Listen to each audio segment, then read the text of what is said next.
Hi, we made the playoffs for the first time as an alliance. It's true that I wasn't at the opening match, but I made it to the second match, which I want to present to you. This is a relegation match. Yes, both teams lost their first matches, and now they are fighting to advance to the top 12. We don't know much about our opponent because we haven't met before. On the other hand, they might know something about us if they follow my videos. 1 RP or sDT. Who will win? Follow our struggles.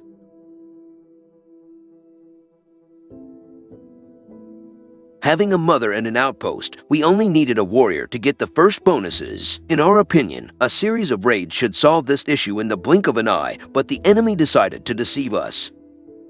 He just let the warrior go. Maybe they had another plan but failed to implement it.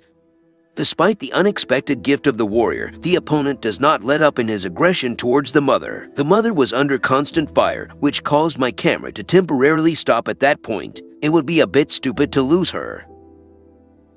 This is one of the reports of attacks on the mother. On one side we have an unfinished synergy famil, on the other it is a total mess. Not that I don't respect my opponent, but look at this. We have Layla Mormont, who is the core of famil synergy. Salma is a good and accurate addition to it. But what is Ree doing there? Layla does not affect her because a fully awakened Ree does not use her active army skills. I would understand if there was also Meryl Peak, who is the main crit dealer, but instead of him there is Enzo, who is needed for weakness synergy. Finally, we have Lena Waters, who without her exclusive weapon is barely a substitute for a commander under famil synergy. In this situation, with Layla, I would personally welcome Arya Stark, whose death markers could do more, and Meryl, who would significantly increase the amount of bleeding. I don't know what determined the choice of commanders, but having such an opponent I can't complain.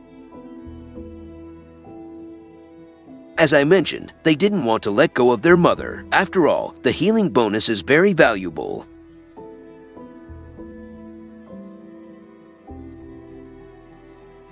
The misfortune for the enemy is that we also value this building. Another series of raids, but this time the enemy did not release the building itself and we took over. Where one hit doesn't help, it's often enough to improve. Several times,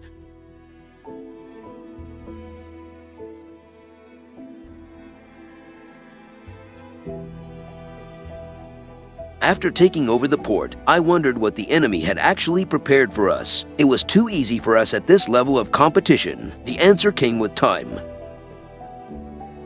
Too many buildings captured for the number of players, and eventually there were not enough people to man all the buildings. We tried to save our strength for the last stretch, which is also a big logistical challenge.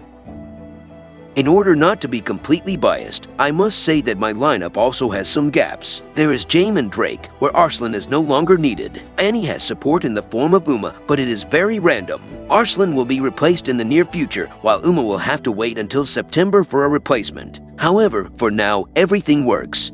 The answer is quite simple. They tried to divide our forces, take over Casterly Rock and both mines. This would give the expected results if we had not tried this tactic many times in the past. If the Alliance has only a few very strong players, by occupying their intermediate buildings you can capture other buildings.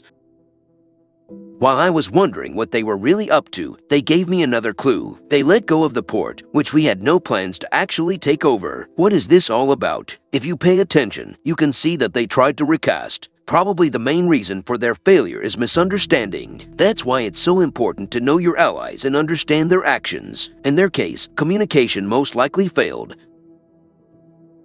Last dash, last chance for the opponent. If they take over both mines, they can take on the challenge of winning. However, if they fail to take over both, one will not level the playing field. And they didn't even try. The Targaryen mine was not attacked. Probably assessing the situation, they concluded that further fighting would only result in unnecessary expense of accelerating their march. This is understandable from my position. Since this is the last scene, I invite you to the after party.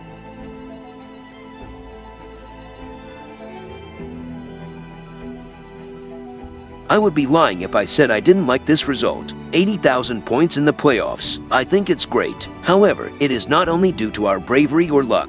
Misunderstanding on the opponent's side contributed a lot to this result. Poorly executed reshuffles meant that taking over some key buildings turned out to be child's play. Also, sending support was a bit out of whack on the scale of this game. Sometimes such matches happen. Something won't work as it should, someone won't understand something. There will be a minor problem with the internet connection somewhere. Considering that both teams will advance anyway, I can only hope for a rematch, where the victory will be decided not by blind fate or bad luck, but by skills and cooperation. Thank you for today. See you soon.